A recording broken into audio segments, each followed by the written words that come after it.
Bonjour tout le monde, bienvenue avec nous dans la deuxième semaine du calendrier de l'Avent. Je me présente Mélina Dufour, je vous présente le calendrier de l'Avent, mais avant de commencer, si vous êtes avec nous dans le Zoom, je vous annonce que si jamais vous gardez vos caméras et vos sons fermés, ça serait vraiment apprécié, premièrement, pour être sûr que le son de notre présentatrice du jour fonctionne bien, mais aussi parce que c'est enregistré. Donc, si jamais votre son ou votre caméra ouvrait, vous savez dès maintenant que vous allez être dans l'enregistrement. Alors, bienvenue à tous. Le calendrier de l'Avent.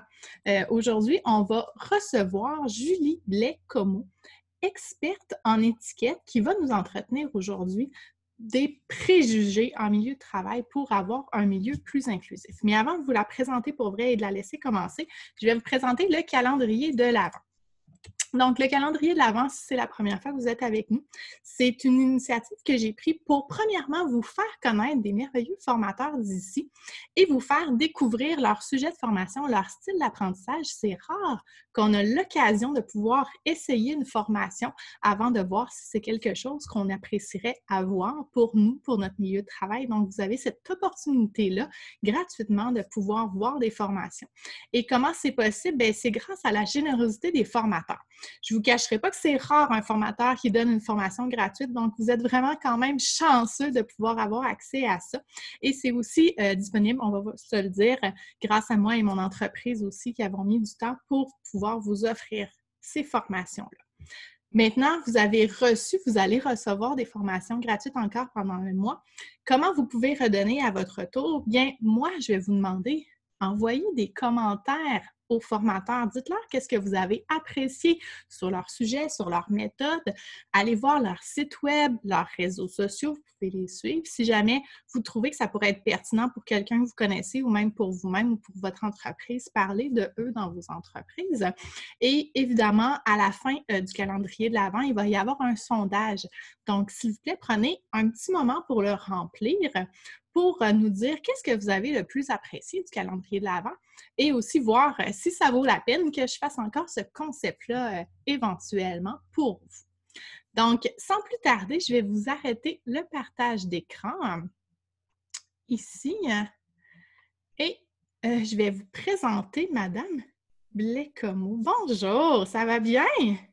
Oui, tellement contente d'être là. Merci, merci, merci beaucoup, Mélina, de Hey, cette belle initiative. Puis je vois qu'on est un petit groupe intime. Il y en a merci. peut-être d'autres qui sont là déjà avec nous sur Facebook, en train de manger une sandwich, en train de prendre leur petite soupe.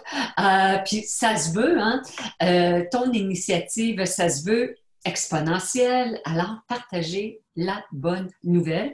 Alors, pendant que tu vas faire les quelques consignes techno, que tu continues avec ça, moi, je vais commencer mon partage d'écran, c'est ça? Oui, tu peux faire ça, absolument. Donc, au niveau de techno, juste pour vous dire, pendant que Julie va donner sa présentation, elle va vous inviter à participer. Donc, dans le bas, dans le fond, vous avez chat qui est écrit. Donc, c'est le clavardage. Vous allez répondre là. Moi, je vais pouvoir transmettre vos réponses directement à Julie en direct lorsqu'elle va vous poser des questions parce que ça se veut interactif sans nécessairement ouvrir votre caméra et votre son puisque c'est enregistré.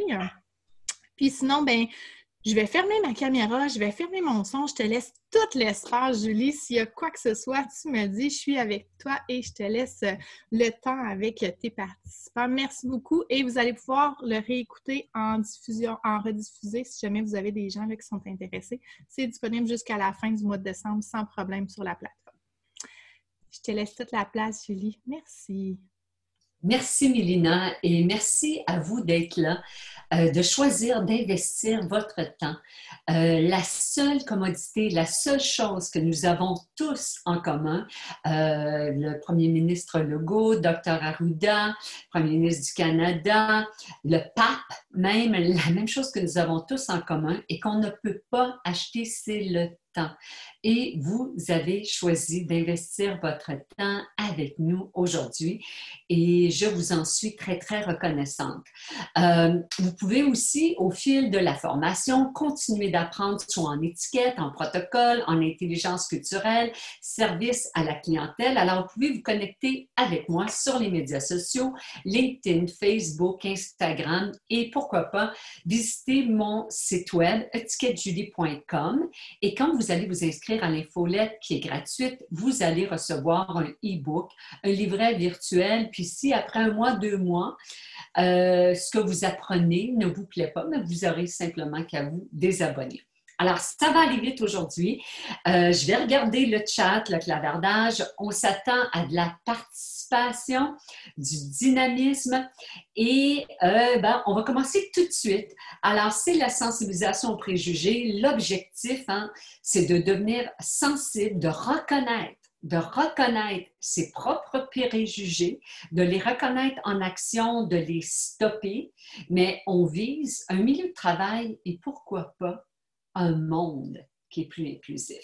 Alors, au départ, je vous demande où vous situez-vous et là, on va parler pour cette activité qui dure 30 minutes. Déjà, on est peut-être rendu à quoi? 25-26 minutes pour cette activité, pour qu'on ait quand même... on puisse voir, est-ce que ça a augmenté votre confiance? Est-ce que vous avez appris quelque chose? Alors, regardez à l'écran où est-ce que vous vous situez quand vous pensez à vous, à votre rôle, vos responsabilités, votre fonction au travail. Est-ce que vous vous sentez très satisfaite dans l'offre d'un milieu de travail inclusif ou est-ce que tout le monde se sent bienvenu à son endroit, à sa place, ou est-ce qu'il y aura peut-être des améliorations souhaitées? Alors, vous regardez les bonhommes sourires ou moins souriants à l'écran. Choisissez-en un, peut-être prenez quelques instants, puis écrivez ce que vous voyez à l'écran. Julie, dans les clavardages, on a déjà des réponses et ça va vraiment de insatisfait avec très satisfait. Donc, on en a de tous les sphères. Oui, on est vraiment aux deux extrémités, très, très intéressant. Et à la fin, là, Mélina, on va bien regarder ça pour savoir là, est-ce qu'il y a eu une amélioration. Alors, merci de votre partage. C'est bien apprécié. Et première activité, parce que c'est, comme Mélina l'a dit, c'est votre occasion de tester une formatrice et de voir est-ce que vous aimez son style. Bien, mon style est très interactif, très participatif, basé sur des principes d'andragogie. Vous êtes des adultes, nous sommes des adultes et on aime apprendre en étant impliqués. Alors, quand vous regardez à l'écran, combien de groupes diriez-vous que vous pouvez former? Est-ce que en regardant, vous regardez des cercles, des carrés, des triangles, il y a même des cœurs. Il y a différentes couleurs. Vous analysez ça, vous regardez, vous réfléchissez aux possibilités. Si vous étiez pour faire des catégories, des groupes, il y en aurait combien? Déjà une réponse. Je vous laisse encore quelques instants pour réfléchir. Puis, Mélina, si c'est possible, on peut peut-être demander aux participants, aux participantes si elles veulent ouvrir leur micro et nous expliquer pourquoi, quel a été leur raisonnement, puis sinon, on continue comme ça. Effectivement, si jamais il y a quelqu'un qui a le goût de participer, sachez que c'est quand même enregistré, mais ça va nous faire plaisir parce qu'effectivement, on a deux réponses qui sont similaires. Puis là, moi, je sais que j'aurais comme un « ça dépend » en tête, donc j'aimerais ça entendre les réponses des autres si jamais. Oui. Qui a le goût de participer. Les micros semblent vouloir rester fermés ou peut-être que je me trompe, Mélina? Effectivement. Mais là, moi, j'aurais voulu, tu sais, admettons que j'agis comme participante, là, j'aurais tendance à te demander, mais des groupes de quoi? Tu veux des groupes de couleurs? Tu veux des groupes de forme? Tu veux des groupes de grosseur? Tu veux des groupes de quoi, Julie? Là? Il y en a qui nous dit, elle réfléchit, elle aussi, là, à sa réponse. Oui, oui parce que c'est pas évident. Puis, je vais vous faire une confidence, là. Personnellement, moi, quand j'étais petite, puis encore aujourd'hui, mon cerveau, il veut catégoriser, il veut faire des belles boîtes pour savoir à quoi s'en tenir. Alors, ta question, Mélina, elle est très, très pertinente. Mais que diriez-vous si je vous disais c'est un seul groupe. Un seul groupe où chaque forme géométrique a sa place. Alors, ça serait ça notre objectif, hein? Tout le monde est bienvenu dans l'équipe de travail, tout le monde a sa place. On a toutes différentes couleurs, différentes formes. Alors, tout le monde est bienvenu. Alors, c'est ça le but de l'activité ici. Juste de pouvoir faire un changement de lentille. Hein? Si vous prenez vos lunettes, moi, quand je prends mes lunettes, je viens de vous le partager, j'essaie de catégoriser, de taguer et, vous ne serez pas surpris, d'étiqueter ce que je vois, ce que j'entends. Mais ça se pourrait très bien que ce soit un seul groupe. Un seul groupe, une seule catégorie, une équipe de travail, une seule catégorie, un groupe. Un groupe qui n'est pas nécessairement homogène. On continue, une deuxième activité, et ici, on commence à rentrer un peu plus personnel, voire un peu plus professionnel, dépendamment. Et je vais vous inviter à faire votre cercle de la confiance. Puis, Mélina, je t'inclus là-dedans, que vous soyez là, sur le divan, que vous soyez dans votre bureau, que vous soyez peut-être à côté sur le bord du comptoir en train de manger. Je vous invite à réfléchir, à penser à votre cercle de confiance. Quand vous ne saviez plus trop, quand il y a une décision, puis je ne sais pas, je commence à m'inquiéter, on a dans notre monde un cercle de confiance qui est peut-être bâti de 3, 4, 5 personnes. Ça peut être un mentor, ça peut être un supérieur, ça peut être un ancien patron, ça peut être une amie, ça peut être un membre de la famille, ça peut être, ça peut être. Écrivez 3 à 5 noms de votre cercle de la confiance. Quand vous avez besoin de valider, quand vous vous interrogez, quand vous allez chercher des opinions, qui fait partie de votre cercle de la confiance? Écrivez 3, 4, 5. Si vous en avez 6, tant mieux. Hein? Vous avez un groupe qui est quand même assez large, mais écrivez.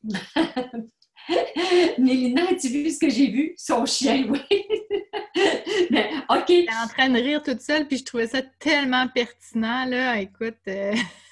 Ah, ben mon Dieu Seigneur. Ben, pour la confiance en soi, là, je pense qu'on est tous d'accord. Puis moi, je suis sur une liste d'attente pour un petit pitou ou une petite pitoune qui s'en vient là, au printemps. Oui, pour la confiance en soi, c'est certain que le chien fait du bien. Mais sinon, écrivez quelques noms.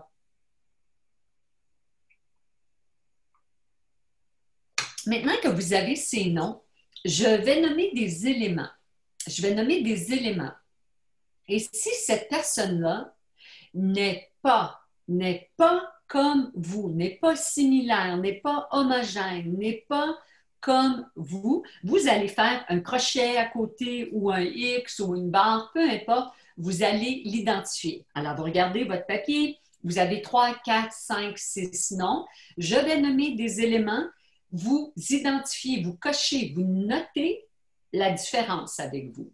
Pas les similitudes, mais bien les différences. Alors, vous êtes prêts? Vous avez votre papier, les noms, les prénoms, peu importe, les initiales, et moi, je nomme des éléments. Est-ce que cette personne-là est dans le même groupe d'âge que vous? Si c'est dans le même groupe d'âge, vous ne faites rien. Si c'est différent, vous faites un crochet ou un X ou une barre. Le même groupe d'âge. Maintenant, est-ce que cette personne est du même sexe que vous? Oui ou non?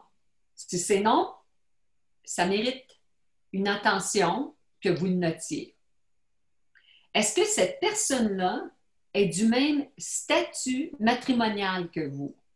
C'est-à-dire, est-ce qu'elle est séparée comme vous, divorcée, mariée? Est-ce que c'est la même chose que vous?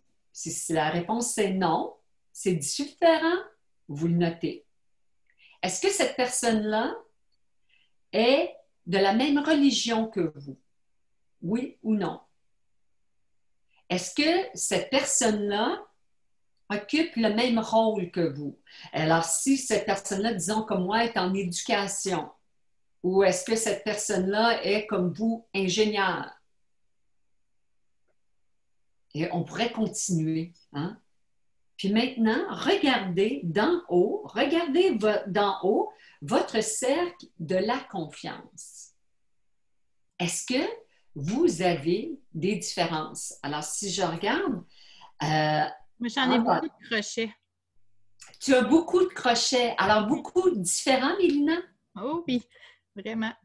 Mais ça, c'est excellent parce que hein, tu vas être beaucoup plus large dans tes solutions, dans ton opinion. Tu vas avoir une perspective qui va être beaucoup plus globale que si on reste juste dans nos similitudes, les choses qui sont similaires, ben là, notre vision du monde va être très... Hein, notre lentille, elle est très rétrécie, elle devient très, très petite. Alors, je vous laisse Dans le réfléchir. clavardage, on a aussi une personne qui disait, elle aussi, elle avait beaucoup de crochets. Donc, elle est une personne qui s'entoure de personnes différentes d'elle, à ce que je comprends. Mais ça, c'est bien. Ça, c'est bien.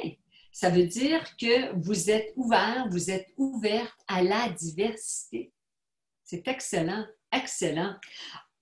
Et quand on parle de diversité, d'inclusion, je sais que de plus en plus d'entreprises en ce moment nomment des personnes à la tête de comités ou même il y a des nouveaux rôles qui sont créés au sein d'entreprises, de sociétés, d'organismes au Québec, au Canada, à travers le monde, et on l'appelle les comités ou les chefs ou les responsables de l'inclusion et de la diversité. Et si vous regardez en ce moment la diapositive, alors quand on crée un milieu de travail qui est diversifié, ben, on s'assure que tout le monde va être invité au party. Hein? Tout le monde va être invité au party. Mais si on veut créer un milieu de travail qui est inclusif, on va s'assurer que tout le monde va danser, va se faire demander à danser. Je ne sais pas pour vous ou pour toi, Mélina, mais moi, j'étais la petite gauchère. Quand je repense, quand je regarde ça, là, je pense au ballon chasseur. J'étais pas mal poche. Hey, mais moi, ça me parle tellement ton exemple, là, puis je vois plein de choses en entreprise qui se disent justement inclusive, mais finalement, c'est plus diversifié qu'inclusif. Oui, il y a une grande différence, hein? Grande différence. Puis moi, j'étais comme la restée sur le mur, ballon chasseur. Est-ce que justement au travail, il y a ça qui se passe? Il y a ça qui se passe. Alors, c'est une bonne réflexion quand vous analysez, quand vous faites le parallèle. Déjà, là, on est rendu là, à 3 éléments là, sur lesquels vous pouvez réfléchir et ne serait-ce que de commencer une de vos prochaines réunions, tout simplement en montrant une diapositive comme celle-là. Est-ce qu'on est un milieu de travail? Est-ce qu'on est une équipe diversifiée et inclusive ou diversifiée ou inclusive? Déjà là, je pense que ça pourrait être une bonne façon de débuter une de vos prochaines réunions en visioconférence ou au téléphone là, en attendant que la pandémie se termine. On continue. Qu'est-ce qu'un préjugé? Puis là, on va regarder dans le clavardage Mélina. On va regarder dans le clavardage Mélina où il y a peut-être quelqu'un qui va lever la main pour parler.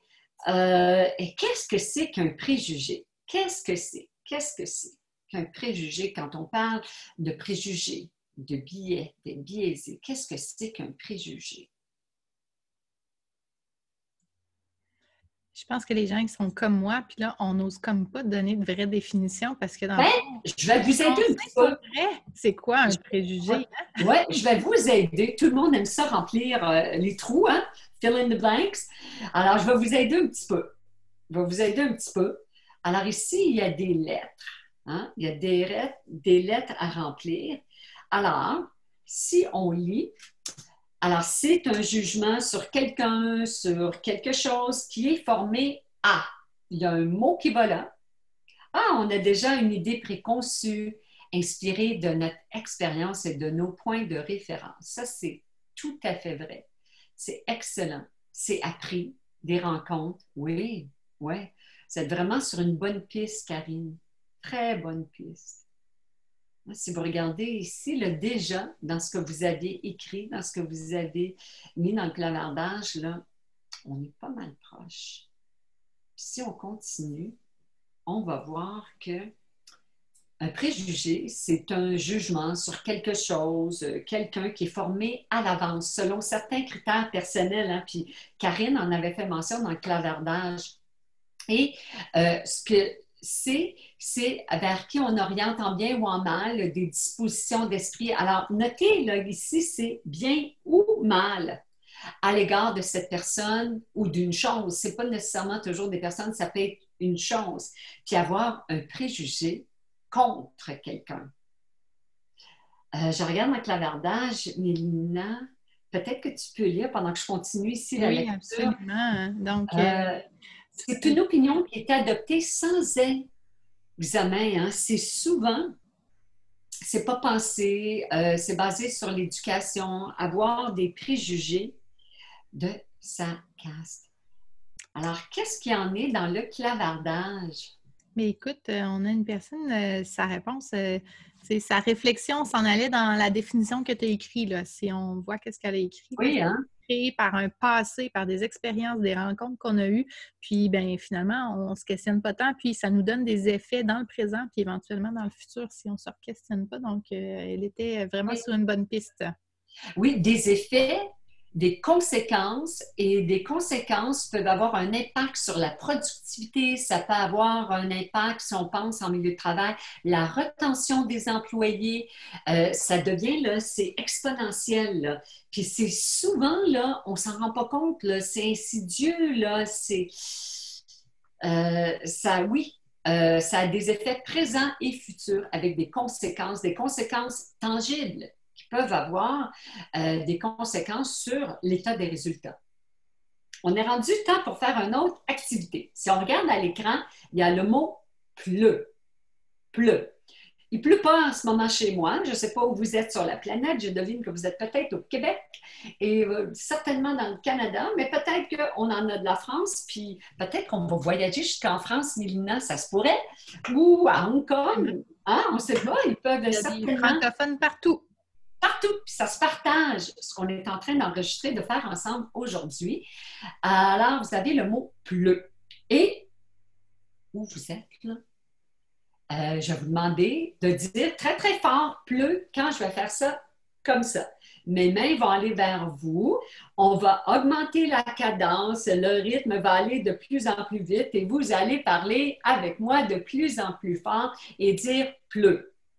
Est-ce que vous êtes prête à commencer dans 3, 2, 1. Pleut, pleut, pleut, pleut, pleut, pleut, pleut, pleut, pleut, pleut, pleut, pleut, pleut. Quelle couleur est le ciel? Puis là, ce qui arrive quand je fais cette activité-là dans une salle pleine, 255 participants, il y en a toujours qui disent bleu. Parce que je viens de vous conditionner. Si on faisait le même exercice avec shop, shop, shop, shop, shop, parce qu'en ce moment, tout le monde fait du shopping, que ce soit en ligne ou en personne. Puis après, je dis, qu'est-ce que vous faites quand vous arrivez à une lumière rouge? Ben là, il y en a qui vont dire shop. Ben non, la réponse, c'est stop. Comme la couleur du ciel, la réponse, c'est bleu. Mais je viens de vous conditionner exactement au point de Karine parce que c'est tout ce qu'on a entendu, vu régulièrement, hein, toute notre expérience, nos antécédents. Puis là, quand elle vient dans le moment, tout ce qu'on a été, entre guillemets, conditionné. Puis là, quand arrive, surtout dans le feu de l'action, le temps de donner une réponse ou d'agir, bien, c'est tout ce conditionnement-là qui devient en action. On traite dans la seconde, devinez combien de millions d'idées préconçues inconscientes? 11 millions. 11 millions. Et il n'y en a seulement que 40. 40 pensées qui sont conscientes. Alors, tout ce conditionnement-là qu'on enregistre, hein, toutes les paroles, ce qu'on consomme, qu'on croit ou pas, on l'enregistre. On devient conditionné. On devient conditionné. S'il y a des questions, gênez-vous pas dans le clavardage. Mélina, on est à ce moment à quoi? À 12h54? Effectivement, on est rendu là et c'est vraiment super intéressant, Julie. Merci. Puis on est en plein dans le temps. On a une petite histoire ici qui est à lire, alors que je vais vous lire. Et la petite histoire va comme ainsi, et il y a une question à la fin. Un papa et son fils sont assis dans un restaurant. Il regarde dehors pour constater les débuts, il y a une grosse tempête qui s'en vient. Avant même qu'il puisse payer, la tempête est en plein mouvement et décide de braver la météo pour rentrer chez eux. La tempête est vraiment aveuglante. Il est difficile de voir quoi que ce soit au-delà du capot de la voiture. Il décide qu'il vaut mieux s'arrêter et attendre que la route soit visible. Juste avant qu'il ne puisse le faire, il plante. La voiture fait des tonneaux. Les deux sont dans un état terrible. En raison des conditions météorologiques, les hôpitaux de la région sont débordés. Les ambulanciers décident que le père sera emmené dans l'hôpital le plus près, car ses blessures sont beaucoup plus graves. Le fils sera transporté dans un autre hôpital à 30 km. Le fils est préparé pour une intervention chirurgicale. En posant les yeux sur le jeune homme, l'urgentologue s'exclame « Je ne peux pas l'opérer, c'est mon fils. » Qui est l'urgentologue? Qui est l'urgentologue? Si vous voulez lever la main, participer à haute voix ou dans le clavardage, qui est l'urgentologue?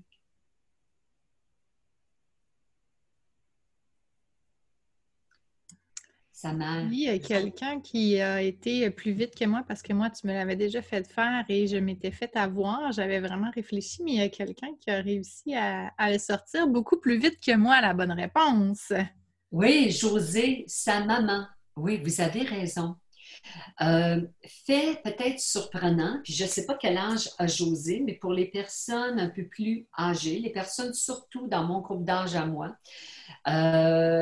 vont venir parler d'un scénario où est-ce que c'était deux hommes homosexuels qui avaient un enfant ou que ça avait été une famille reconstituée, adoptée. Mais vous êtes gentil d'écrire votre âge, José. Alors, je suis beaucoup plus âgée que vous, d'une décennie.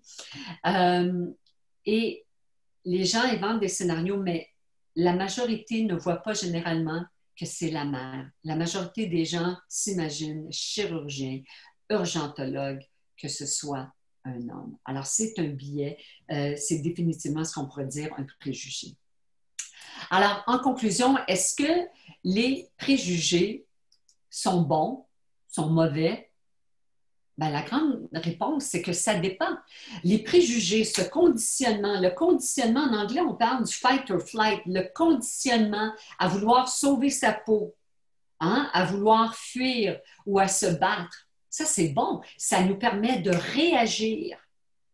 Mais, comme on l'a vu dans certains exemples, des fois, ça peut être mauvais et c'est certainement dangereux pour créer ce milieu de travail, cette entreprise, cette équipe, cette famille, où est-ce que tout le monde, peu importe sa différence, sa diversité, va se sentir inclus et bienvenu. Alors, ça dépend. On va terminer avec un petit jeu. Ceux qui connaissent le Wheel of Fortune, alors il va y avoir des lettres qui vont apparaître à l'écran.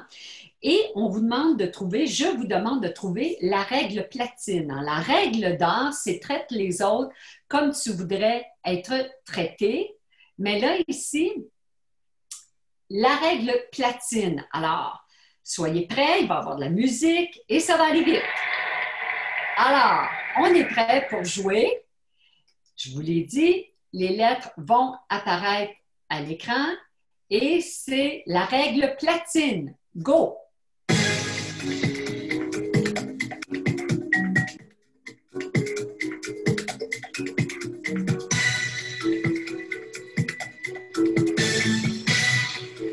Eh oui!